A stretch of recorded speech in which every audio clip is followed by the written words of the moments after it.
Joined us today. Those of you who've joined us today, welcome to the June 2025 program of the League of Women Voters Lunch and Learn. Please mute your audio and turn off your video so we can focus on our speaker. We use the chat function for questions, so please type your remarks there. We will monitor the chat and relay your questions to our speaker. I'm Paula Urich, your facilitator for today and a co-chair of the Lunch and Learn Committee. Our program today will spotlight Prosper Lincoln, which brings people together to create community-based solutions focused on attaining prosperity for all in our lifetime and across generations. In this presentation, Amanda Barker will share insights from community conversations in all sectors in the city and key metrics from the Lincoln Vital Signs 2025 report. She will focus especially on Lincoln's aging population and early childhood education. In case you didn't know, for over 100 years, the League of Women Voters, a nonpartisan political organization, has encouraged informed and active participation in government, worked to increase understanding of major public policy issues, and influence public policy through education and advocacy. Membership is open to all. For further information, you can go to lincolnleague.org. Lincoln League of Women Voters, Lincoln-Lancaster County is proudly nonpartisan, neither supporting nor opposing candidates or political parties at any level of government. Videos of previous lunch and learns are available on the League's website. Now let's get into today's program, and I'd like to introduce Amanda Barker. She is the Director of Community Engagement and Partnerships at Lincoln Community Foundation. She leads the Prosper Lincoln Community. Paula, you just went on mute. Okay. Do I need to back up a little ways? Did I start your introduction okay? Yeah, you started right, and then Lincoln Community Foundation, then it caught off. Oh my goodness. All right. Well, the foundation focuses on affordable housing, early childhood experiences, and social connectedness. Previously, she served as senior advisor to the mayor of Lincoln, where she managed a portfolio of federal and state policy affairs and acted as a departmental liaison for parks, libraries, police, and fire departments. She had also served as the deputy executive director and director of civic health at Civic Nebraska. She lives in Lincoln with her husband and 2 young children. Please welcome Amanda Barker. The floor is yours. Thank you, Paula. I appreciate that. And it's great to be with each of you today.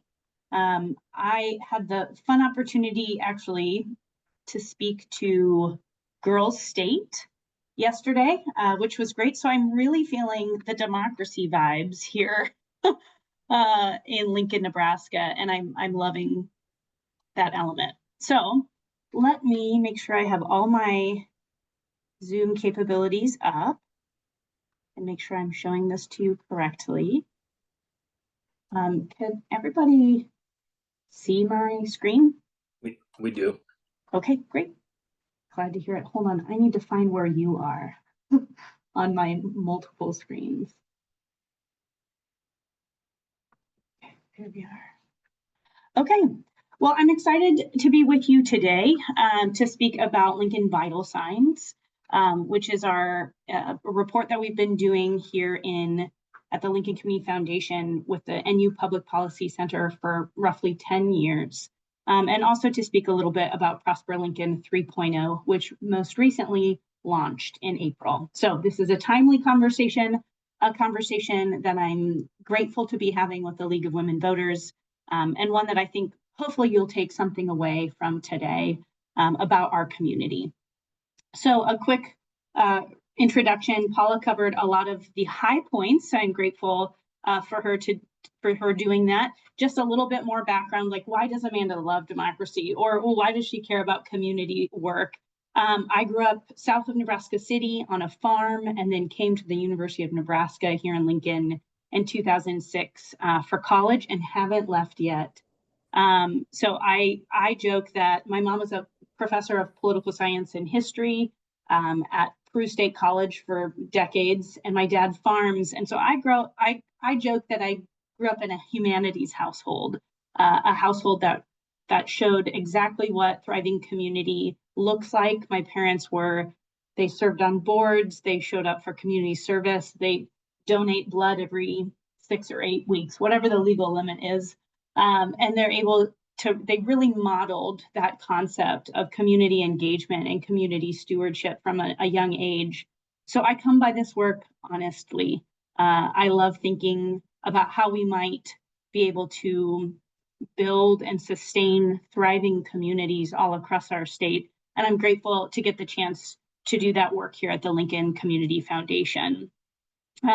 Also, this slide is intended to prove that when I talk about early childhood education, I'm personally invested, of course, with these two little nuggets right here, one of whom I had to wrestle out of his pajamas and into his clothes to go to school today. So let's dive into Lincoln Vital Signs. This is a report, as I mentioned, that was 10 years old, or is 10 years old in terms of we've been doing it for 10 years. Every year or two, we pull together the most recent data that we can scrape from our various sources and pull it into a report to give a snapshot for our community about what are the key points, the key highlights, and quite frankly, challenges that we're experiencing as a community. All credit goes to the former LCF president, Barb Bartle, and at the time, the head of the NU Public Policy Center, Dr. Nancy Shank, as they worked hand in hand to say, like, we have all these disparate data sets that live in different places throughout our community. In the public sector, with the city and the county, we have data that exists within the university universe or sphere. We have data that exists from our nonprofit partners, but it's hard to get a full holistic picture of what Lincoln is facing unless you know to go to each of these sources of data. What if we pull it together into one singular report and give people kind of an idea, Lincoln residents and beyond, an idea of what is happening in our community from one report? So they had a lot of vision and foresight to do that. And 10 years later, we're still pulling this data together, like I said, every other year or so. So what did we find here in 2025?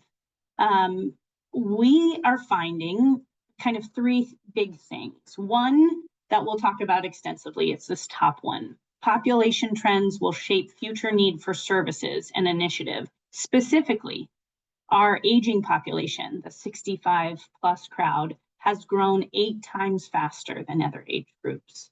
We're seeing a rapid increase, more so than other age groups in Lincoln, Nebraska. And we'll talk about that in depth in a little bit. We do see some in-growth, so people moving to Lincoln is driving our overall population growth. So as a community, we are growing. I think I saw it was 1% to 2% over the last couple of years. So not huge leaps and bounds, but growth nonetheless. And people moving into Lincoln is the driver of that, not necessarily birth rate. We want to acknowledge that Lincoln is strong and flourishing in many areas, and you can see some highlights there. Our workforce is highly educated. New businesses are creating new jobs, and we have a robust economy. We bounced back exceptionally well from COVID as compared to our municipal peers across the country. We consistently have a low unemployment rate. And it's now, again, lower now in 2025 than in 2019, pre-pandemic. And then we also know that Lincoln is a very safe community to live in. If we look at crime data that's available to us, this is the lowest it's been in 30 years. So while crime happens, yes, as we look at the data, we have a lesser incident of that happening. It's a safe community to live in, which feels good. That being said, Lincoln is not perfect. We know it. They know it. All of us know it. Some weaknesses persist.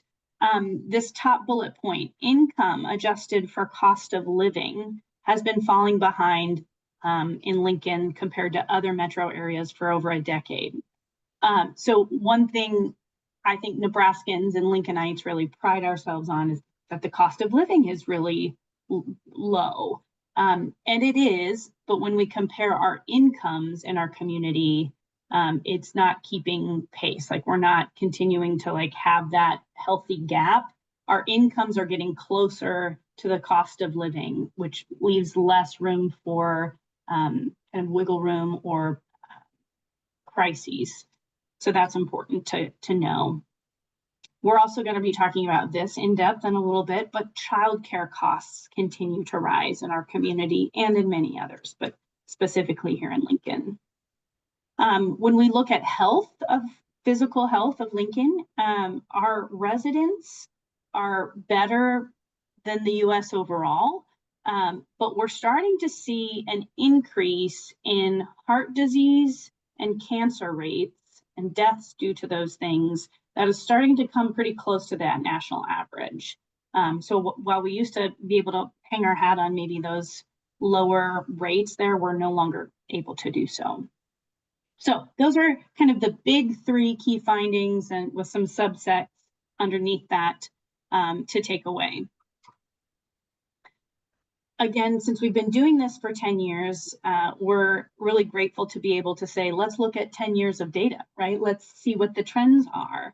And I think this slide is really instructive when we think about, again, what's the shape of our community. So throughout these 10 years, we've had low unemployment and a highly educated workforce, and new business growth. So really, when we think about kind of that business sector, economic sector, we're really grateful for the strength of that sector and have been for the last 10 years. I already mentioned this second point here. So we'll go to this bullet point. The number of neighborhoods in extreme poverty has decreased from 6 to 2, which is something to celebrate. So 6 census tracts 10 years ago were identified as being living in extreme poverty, folks there. It was kind of a donut around downtown. That's no longer the case. There's only 2. However, those 2 census tracts shifted. So it's not the same as the location of extreme poverty is not the same as it was 10 years ago. So it's just something to hold for context. As we mentioned here, the cost of childcare is rapidly increasing. So we're seeing an increase of over a third, 35% increase in costs for childcare. And we'll put some numbers to that in a little bit. This one I think is important to note. The number of adults and children experiencing homelessness has declined over the last 10 years. Again, I think sometimes there's a public narrative that runs counter to that. And I certainly don't want to minimize homelessness as an issue by any stretch. But looking at the data, we've seen less homelessness today than we did in 2013. I'm trying to remember the numbers off the top of my head, but the point in time count is in the high 400s.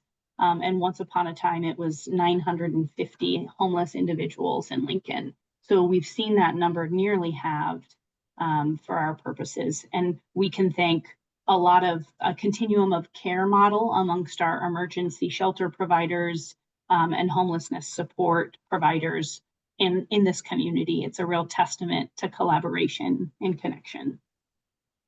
You can see some test scores. This is probably not a surprise to anybody who's been paying attention to the news, but test scores have declined post-COVID, although they've started to recover. We talked about national deaths due to heart disease and cancer, and crime rate as well. So those are our 10-year trends. That's what's held steady for us over the last 10 years, both the good and the bad. So one of the things in being asked to present today, it was to focus on 2 particular issues spanning the spectrum of the human experience, right? So our aging population, we wanted to take a deeper dive on our aging population, and we wanted to focus also on early childhood as well. So I'll start with the aging population. And actually, I'll even pause and do a disclaimer. I've been in this role now for nearly 4 months and am really enjoying the work.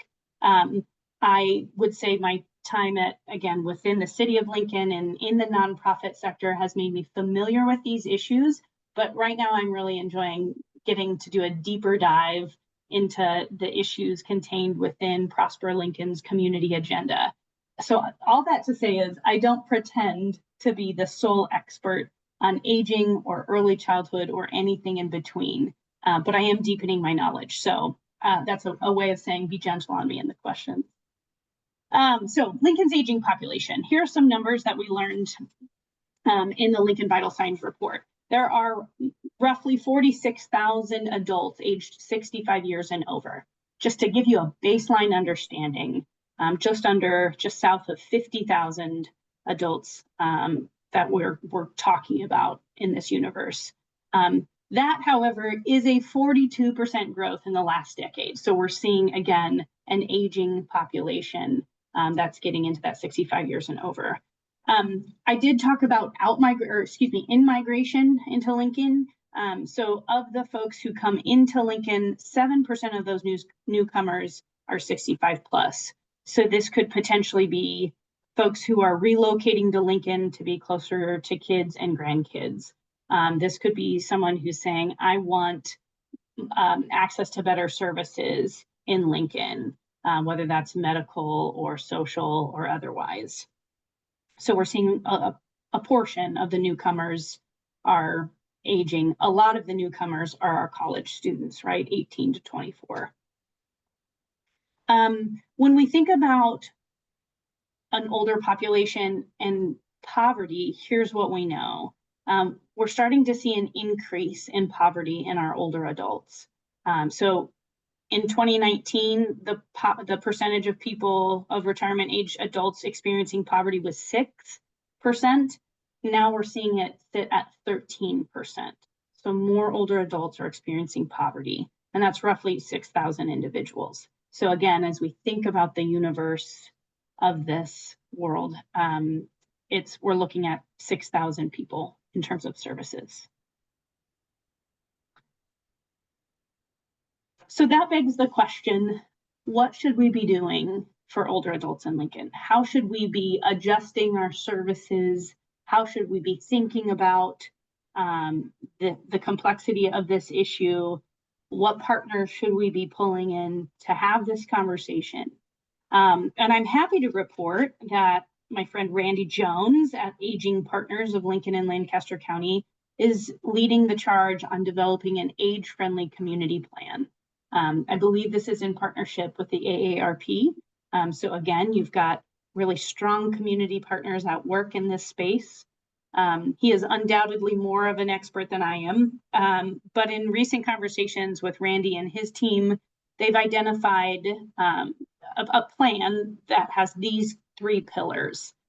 So the first is housing. And spoiler alert, this is not the only time you're going to hear about housing today. So when we think about housing for an older population, we want to examine what is our current housing stock and what are the costs.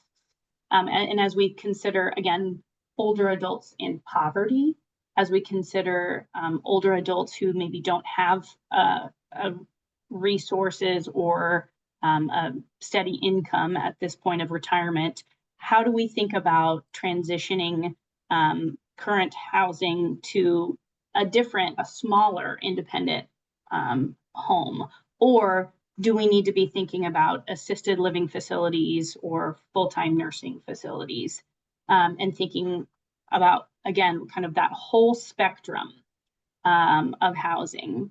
The other thing that I had been talking with a community member recently about is, as aging adults are perhaps, again, this is anecdotal, but perhaps retaining more of their physical abilities, they maybe want to move out of a 2,500 square foot home, but they don't yet want to go to an assisted or independent living facility. Thinking about what are the smaller homes that are still yet affordable, where they don't have to dip into any retirement savings to acquire. So we're really looking at housing stock from, again, a full spectrum approach, but knowing that housing is going to continue to be a critical part of the conversation for older adults in Lincoln. And that has some downstream effects too for affordable housing. Transportation is another pillar for our aging-friendly community plan. So as driving becomes perhaps less of a possibility, or independent driving, we need to think about how to design transportation options that are sustainable to meet the needs for, again, an aging population that may have increasing medical needs. So how do we get them to various appointments, whether that's PT or a doctor or a treatment? And also, thirdly, a big part of their plan that they're looking to tackle is creating knowledge about resources for older adults in the community. So how do we communicate, again, to a population of folks who maybe aren't getting their information from, let's call it Snapchat or Instagram, but instead are relying on maybe more traditional forms of communication? And how do we make sure that folks know what those resources are and how they might be able to receive those resources? So know that those three pillars are really the focus of the age-friendly community plan. And we're excited to see that come to fruition in the short term. So look to the news when that's to be released. Other important considerations. I think there are two other components that maybe don't fit in those three buckets, but I think are valuable. If I was sitting on a webinar about older adults, I think these should be a part of the conversation. The first is caregiving. So we know that, again, within an aging population, they will require caregiving, and that could be professional caregiving, right?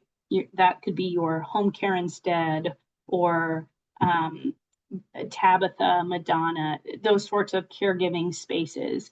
But those could also be familial caretakers. So your family members, your friends that are looking to provide a ride to you if you need a ride to make it to a doctor's appointment. And caregiving, depending on progressive needs, can really become a stressor in that person's life, the caregiver's life. So we're going to need to focus on maybe a structure, an infrastructure for caregiving in our community. Right now, I believe the Red Cross provides a classroom style training for caregivers. But if you're, say, being a caregiver for someone with dementia, you don't feel confident stepping outside of that role and leaving that person alone, perhaps to go to a classroom style training. So thinking and being innovative about ways to deliver caregiver training amongst kind of, again, a progressive spectrum of needs will be really important, and I think will involve our medical providers throughout our community.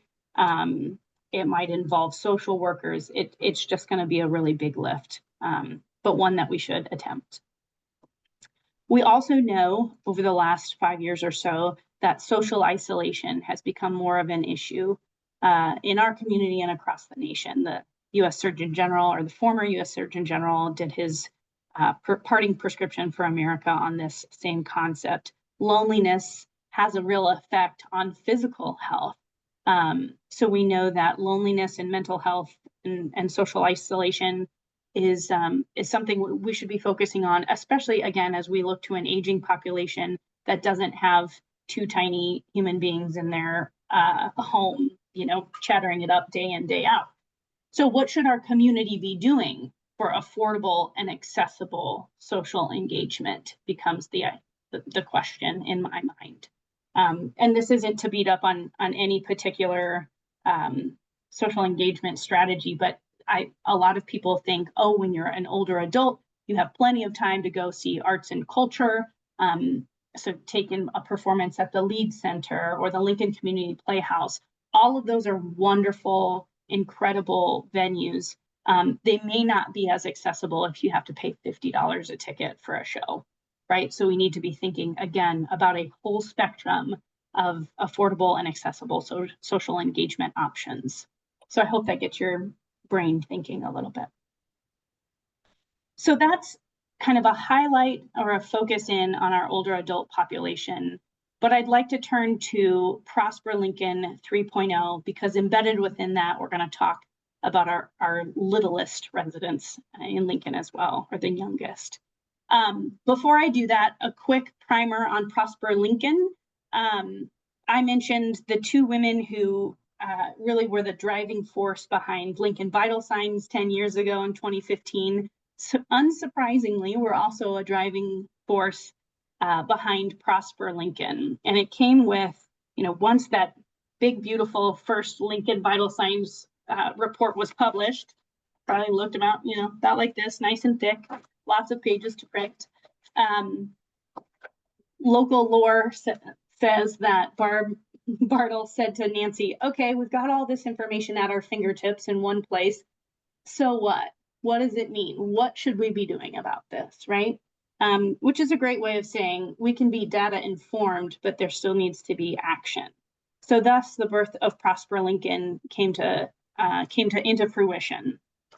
So Prosper Lincoln started really in 2016, again, with pulling together this community data, but also community leaders to say, what are these big challenges? What's pressing? How can we approach them? What spotlight could we shine on these issues to make collective impact or progress? So at that point in 2016, there were 3 focus areas of Prosper Lincoln.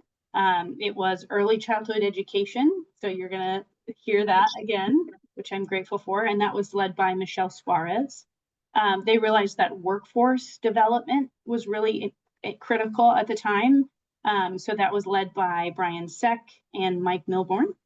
And then they realized that just innovation was a value in our community and business development. And so that was led at the time by Rich Clausen. So I know I was newly in the nonprofit scene at that time. And in my mind, those 4 people really stick out as being the originators of Prosper Lincoln and the original drivers. And they're still obviously very much a part of our community and driving forward progress yet to this day in their various ways. So that sunsetted right in 2019 with those 3 pillar areas. And then in 2020, again, we kind of refocused, said, here's what we've done for the last 3 years. What's next? And again, community leaders were pulled together, and there were 5 focus areas selected for Prosper Lincoln 2.0. And I feel like I should do a raffle prize for anybody who can remember those 5, but still early childhood education. So that was when we saw the birth of Lincoln Littles, which I'll speak about in a moment. So Anne Brandt came on board and Suzanne Schneider came on board to Lincoln Littles to really lead the early childhood pillar of that work. We first saw housing as an issue area in Prosper Lincoln 2.0. This acknowledgement that there's not enough affordable housing in our community, and we're starting to see more housing burdened individuals in Lincoln, and we need to do something about it. Let's see, I'm doing this by memory and I shouldn't. A third area was strong neighborhoods. So that was led by Nola Derby Bennett at the Lincoln Public Schools Community Learning Centers, to know that schools and communities, strong schools and strong communities go hand in hand. And we had some tremendous success in that area. We saw civic investments as a focus area as well. How do we, again, support community members or support big projects in our communities to come to fruition? And I'll think of the 5th one by the end of my presentation, but I'll come back to it because that one's escaping me at the moment. But what that showed us from 2020 to 2023 is that 5 was a lot to focus on. Our community really can perhaps focus in on 3 and get more done on 3 than spread our effort around to 5. So here we come to 2024. We look at the data, we pull together community leaders, and we are focusing on 3 key areas, which I'm happy to dive into now. Oh, no, not yet. The vision for Prosper Lincoln 3.0 is prosperity for all, a strong and growing community where everyone can reach their potential. From a mission standpoint, we're bringing people together to create community-based solutions. And I think if I could answer the why Lincoln Community Foundation, or why does this work happen? Why do we have to have kind of an initiative behind addressing these three issues? Is that we know at Lincoln Community Foundation, we're able to be kind of have a systems approach, right? We're working with nonprofits and for-profits all across the city, again, to collaborate and make positive community change. And sometimes you need a good, neutral, objective convener. And so here at the Lincoln Community Foundation, that's what I get to do. That's what we get to lead and say, let's pull the right people into the room, figure out those points of collaboration, and maybe figure out where we're missing things or what gaps exist in the housing sector today. So if you're wondering what Prosper Lincoln is, there's our mission and vision. So unsurprisingly, because we know big, complicated things take time, early childhood education and early childhood kind of comprehensive work remains an important pillar of Prosper Lincoln.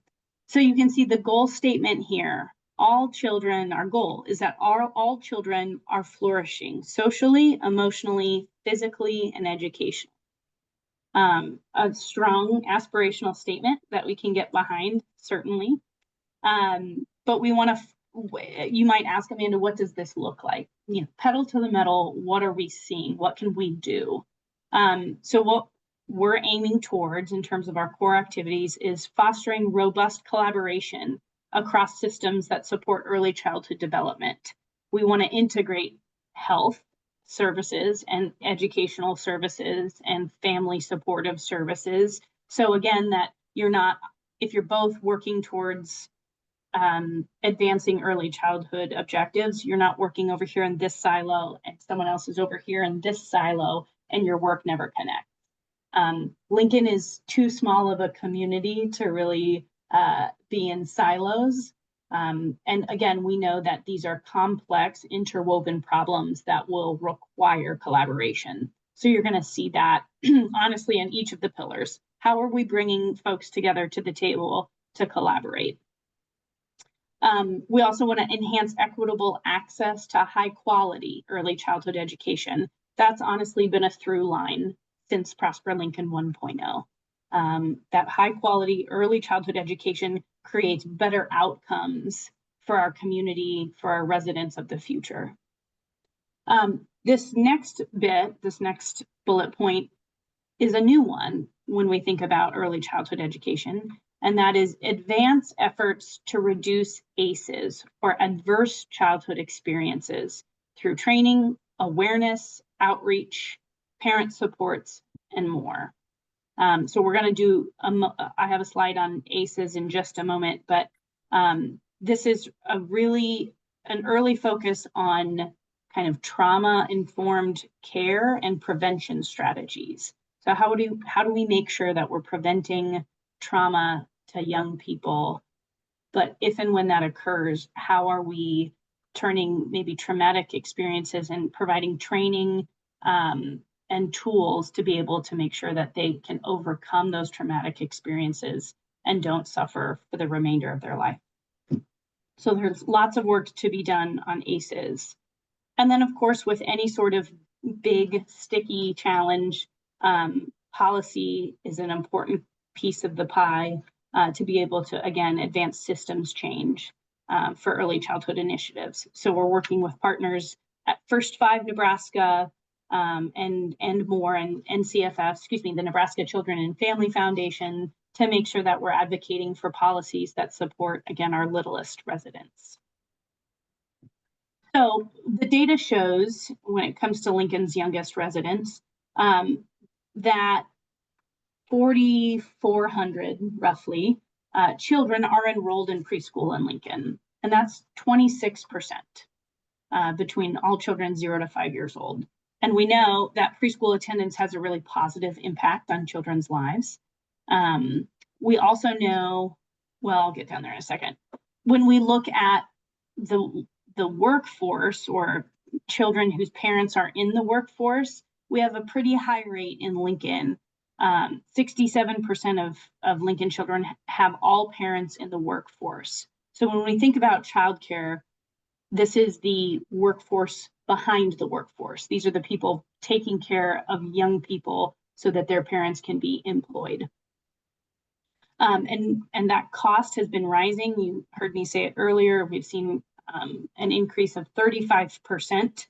And it can very much be a barrier to participating in the workforce. I found this bullet point, this middle one, fascinating. So center-based childcare, not in-home daycare, that tends to be less expensive than a center like Dimensions or Trinity or Primrose. But center-based childcare was more expensive, roughly $12,000, than UNL resident tuition, which is roughly $10,000. So I think most, again, a public narrative out there exists that you have to save for your children's college education, and you should start doing that now. And while that's not necessarily wrong, the costs we're incurring as parents of young people exceed that right now on a month-to-month basis. And we have less of an earning power than we would, say, in 20 years or 18 years when these children go to college. So that has stopped me in my tracks a few times, and I wanted to make sure that I was able to share that with you all. And then you must think, well, if the costs are rising, if we're paying 35% more for childcare in our community, then these childcare workers must be taking home a pretty penny.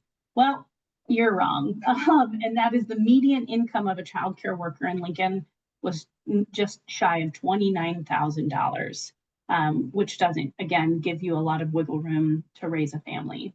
Again, anecdotally, one of the teachers, my son's teacher, just left her role. She was having her second child. And even with discounted tuition, she wasn't able to make the math work in terms of how much she made at this childcare center versus how much it would cost to send both of her children to this childcare center. The math didn't even out, so she decided to stay home. So we're also seeing some of those, which is, I'm certainly not blaming her, just an understanding of the economics of this system are probably not where we need them to be. And then when we focused a little bit on our youngest residents who are in poverty, we're seeing a decrease, which we're grateful for, with 9% of children living in poverty, which is roughly 5,300 young people, and that's 18 and under, or under 18. So that's a quick snapshot of our youngest residents.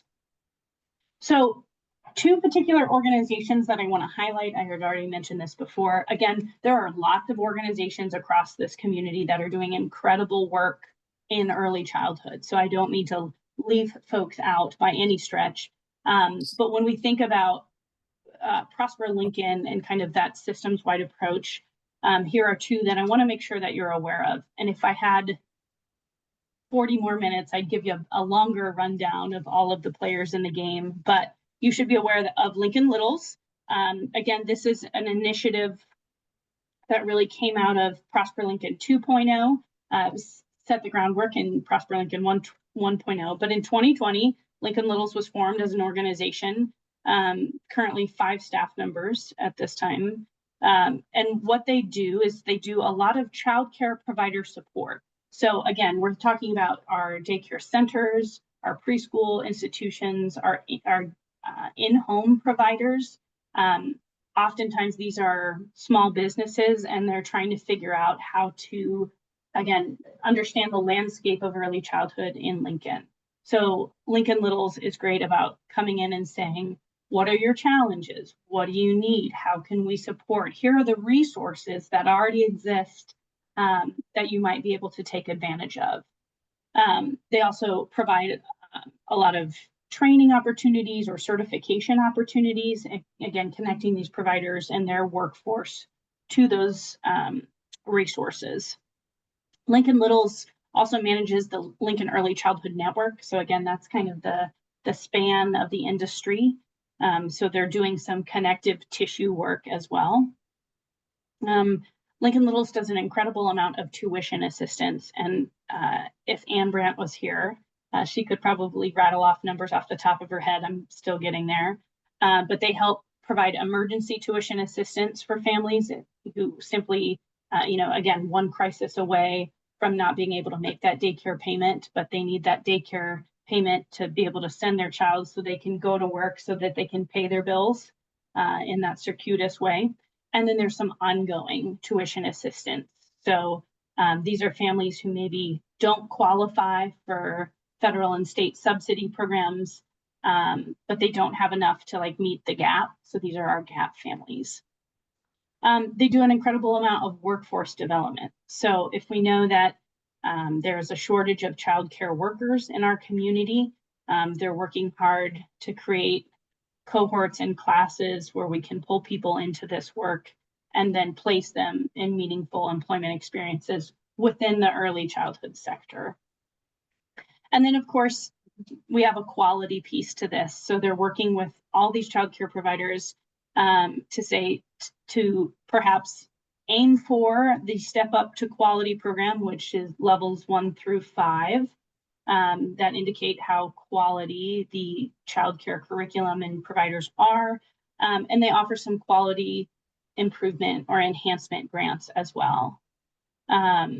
So this is incredibly important work. Again, I can provide anecdotal evidence. I sit on the executive team at First Plymouth Church, and a year ago, we found out that Dimensions was closing that location. It hit the news, perhaps you were aware of it. And so suddenly parents were without, a month away, 2 months away, perhaps from that daycare closing, and parents were maybe left without an option. And First Plymouth, being a faith institution, said, hey, we want to be able to make this space available for childcare in the future. We know that there's a dearth of childcare in our community. We want to contribute to that problem, but as a church, we don't really know how to go about like recruiting and selecting and putting in place a childcare center in our building. So Lincoln Littles was incredibly helpful in advising our executive team to try and find an alternative option for childcare in that space. And luckily, they were able to help us navigate a place where Las Abejitas is now operating in the former Dimension space at First Plymouth Church. And Las Abejitas was able to open a second location in there. So it was, again, providing another opportunity for childcare in our community. So Lincoln Littles, really, their staff, their team acted as a broker for, again, the provider and the, in this case, landlord, so to speak, and really created more slots for children and families in our community. So critical services that they're doing. If you want to check out their work, please go to lincolnlittles.org. It's fantastic. And then the other thing I wanted to highlight for us was Brave Faces. Or this is an initiative of the Brave Bee Child Advocacy Center there on North 48th or 52nd Street, not too far from the Nebraska Wesleyan campus. They have an incredible set of facilities. And as a child advocacy center, they help support children who walk in the door who have experienced trauma, and help process and set them up with clinicians and services to be able to manage their trauma.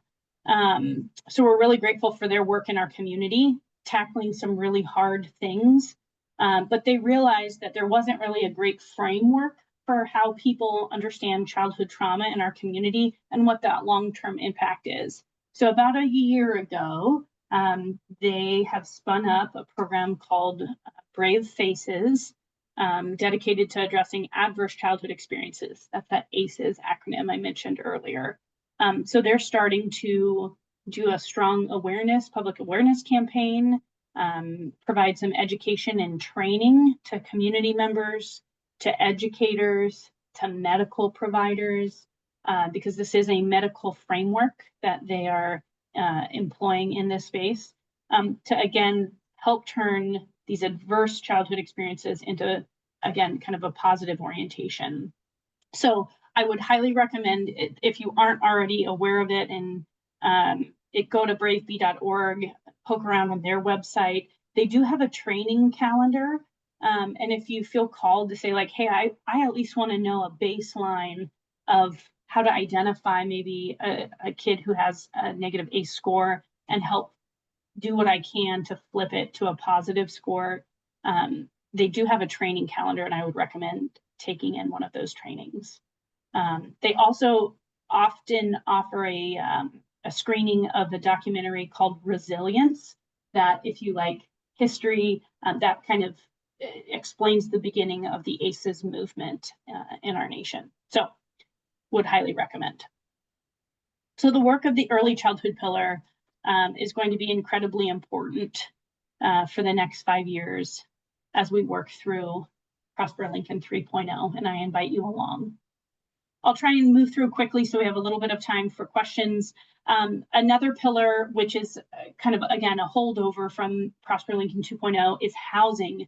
Our goal, all residents live in quality housing that they can afford. So again, you're going to hear some themes of quality and affordability. This is not a new problem in Lincoln. We have an affordable housing coordinated action plan that's led by the city. We have a fairly well-developed housing sector with a lot of nonprofits like NeighborWorks Lincoln and Nebraska Housing Resource and Habitat for Humanity and the Lincoln Housing Authority. I could go on and on of people that are working to truly tackle this issue, both at its root and at the stem and leaves. But what does this look like? First, it looks like building community knowledge about the need for quality housing through all life stages. And again, you heard me say this when we talked about older adults in our community. How do we make sure that we're housing older adults in a space that works for their stage of life? And similarly, how do we house young people who are coming into Lincoln? How do we house families who might not have a lot of extra income because they're paying so darn much for childcare? So we have a need for this, and it will only be solved if everyone has an understanding of that. At the Lincoln Community Foundation, we're also going to invest in housing solutions. So we'll do our best to leverage our resources to build more affordable and quality housing throughout the community. We also want to invest in housing solutions, especially if part of that pipeline is that there are not enough contractors or carpenters to build the houses that we need. So we're looking at it from, again, kind of a whole pipeline of issues. We're going to convene stakeholders to make sure that developer A and developer B know exactly what they're doing, and how, again, we can maybe share some best practices to lift these solutions up for our community. And then policy and advocacy for affordable and quality housing will continue to be important, as we know. I know I'm rushing to the end here because I do want to leave time for questions. The final pillar is the newest one to Prosper Lincoln. And admittedly, it's probably the most nebulous or least defined one at this point, but I'm not intimidated by that. I'm kind of encouraged by this in the best way. Our goal on the connections pillar is that all people thrive through community engagement and social connectedness. Again, this harkens back to kind of that social isolation or lack of connectedness that folks have experienced post-pandemic. How do we come back to being in community with one another? Do we know people in our community that don't have the same income level as us? Do we know people who have had a very different life experience? 10% of our community is new Americans. Do we know what their home culture was and how that we might welcome them here in Lincoln? How do we connect across difference, right? So we're hoping to increase collaboration to support economic mobility for those underconnected individuals. How do we get them in jobs that makes best use of their talents? How do we support place-based connectedness within and across neighborhoods? How do we build neighborhood initiatives that are resident-led? How do we build intergenerational connectedness? How can we equip and elevate resident leaders to create that neighborhood vitality? all of these are going to be really exciting and important bits of work.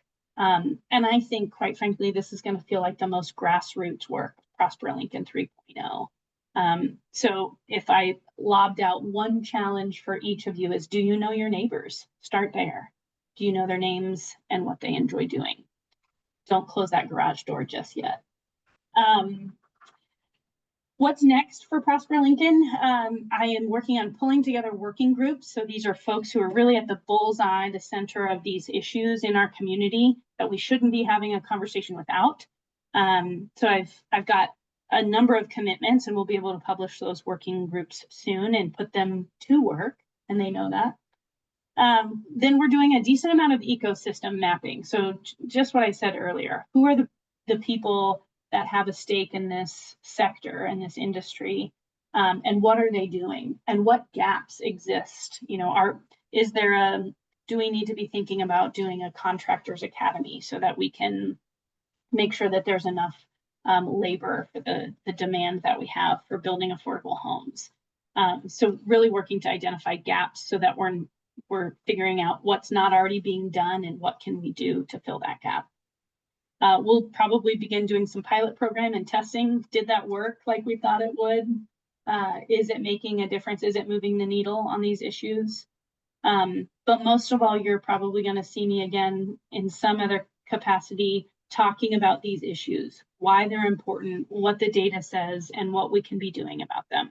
So please stay tuned for some vital conversations in the future. You might be saying, Amanda, this is so nice, great. I've learned some things. What can I do? So here's my pitch to you, aside from get to know your neighbor. That's one. First, I don't pretend to have a total domination on these issues. What are we missing in these pillars? What models from other communities that you've traveled to or are familiar with that are doing this better? And what could we implement here in Lincoln? I always love a good, hey, St. Paul is doing this for early childhood education. Maybe we could think about what we could apply here.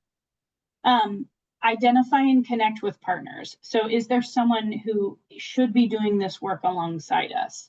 I feel like I know a lot in Lincoln, but gosh, I don't know everyone. So I'm always open to an introduction to knowing folks. I see one question, are you working with Justice in Action? Yes, I had a meeting with them last week, and I think the work that they're doing on pre-eviction mediation is really tremendous.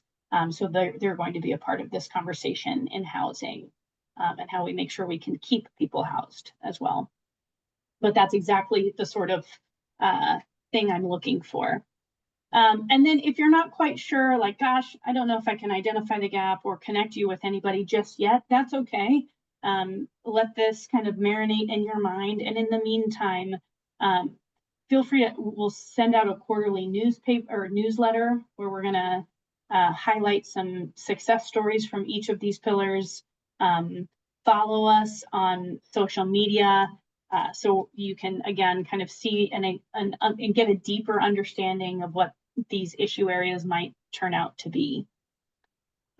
So I wanted to finish briefly with a word from Tracy Edgerton, our CEO and president here at the Lincoln Community Foundation. She most recently wrote an op-ed that ran maybe about a week ago in the paper. And I just really think this is a great statement. We invite you to imagine a Lincoln where every child gets a strong start, every resident finds connection, and every household and family has a place to call home. And then when we turn our dream switches on, gosh, wouldn't that be great to see? So thank you for this. Thanks for allowing me to share, again, data, and hopefully I didn't put you to sleep over the lunch hour about some of the statistics, but also to learn more about these big issues facing our community and what we hope to do about it. And I welcome your questions at this time. Thank you, Amanda. This is Paula. I'll sort of look through the chat here and see what's been posted so far. Priscilla had a question on healthcare And it was, is healthcare declining in quality, or is incoming 65 plus population causing disease rates to show an increase? And then there were a number of postings after that from Clay and others who sort of was teasing that out. So Yeah, absolutely. Clay, thanks for taking that one. Great job. Appreciate that. But Priscilla, your question is important. You know, are there enough? I think a good question might be, are there enough providers in town to handle an increase in this aging population? And again, I don't have strong data on that. I'd have to maybe go to the Nebraska Medical Association to get the hard data on that. But anecdotally, what I'm hearing is that there's not enough providers, so primary care providers in Lincoln, that are willing to accept Medicaid. And so we're seeing longer wait times if that's your primary insurance as a 65 and older individual. And there may be some kind of provider deserts in certain census tracts throughout town. We might want to look closely at the Place Matters maps through the Community Health Endowment. They probably have a firm grasp on that. But that would be a question that comes to mind. That's my perceived understanding, is that we don't have enough providers that are willing to accept Medicaid. And of course, if we have some changes in Medicaid at the federal level, we're going to see a whole upending of that system, including in Lincoln. Jean, I can absolutely send a copy of the slides to Paula and Jim, and we can circulate those out for sure. And Clay, you asked a follow-up question. When I was a PTA parent, there was a foster grandparent program in Title I schools where my kids attended. Is there still such a thing? I don't know, Clay. That's a great question. I'm going to write it down. If there's a foster grandparent, to, again, foster intergenerational connectedness. So older adults who might be experiencing loneliness, thinking about having kind of a built-in mentor for, again, students in Title I schools. I'm glad you said that. I do think mentoring will be a pretty big piece of the puzzle for that connectedness pillar. It's again, a very organic approach to connecting people across differences. In meeting with the teammates of Lincoln crew, Mr. Jim Bennett, he indicated that they trained over 300 new mentors this year, which is incredible, but there's still 500 kids on the wait list for mentors. So here's another potential call to action. If you find yourself with 1 extra hour a week, perhaps teammates of Lincoln might be a good fit to think about how to connect with a student. I think I saw that grandparents one in their, is it Aging Partners magazine not too long ago? I Okay. think. I will follow up. That's great. Let's see. Tim Shaw, you said we need to focus on accessible housing along with quality and affordability. Yes, how to make their homes or new homes accessible. And I assume, Tim, you're talking about like physically accessible?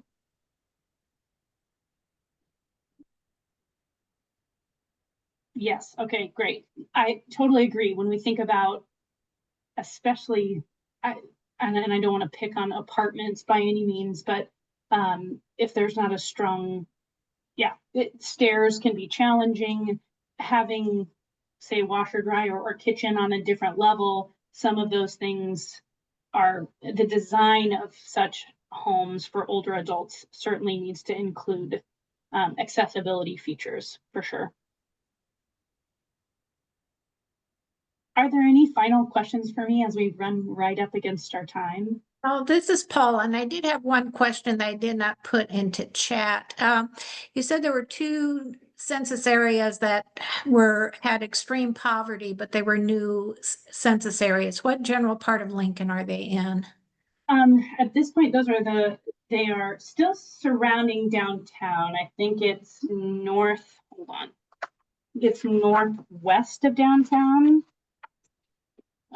This is where having my Lincoln vital signs printed and handy helps.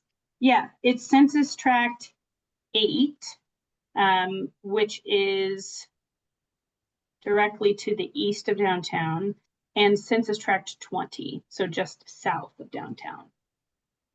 Yeah. So those are the two that are listed. Okay, there was some feedback on grandparents program, and then there was a question, where did or does climate resiliency come into any of the pillars? That's a great question. I think for there, and again, I don't pretend to be an expert on that issue area, and I would welcome some thoughts on it. I think it's the first one that comes to mind, climate resiliency and housing, is probably where I see the most alignment. So working with developers to make sure that their materials are, again, kind of a sustainable mindset. But I think there probably could be more done. And I guess I would be open to some input on that by all means. I see that it's 1 o'clock, so we need to wrap up, and we really appreciate your presentation, Amanda. There's a lot to know and learn about the work of Prosper Lincoln, and we appreciate that. And just a couple quick announcements. We will not have a lunch and learn in July simply because it's too close to the holidays. So keep track of our website, lincolnleague.org, for announcements on our August lunch and learn. And again, a big thank you to Amanda for sharing with us about the foundation and their work. So at this point, we are adjourned. Thank you, everyone. Thanks, Paula. Thank you, everyone.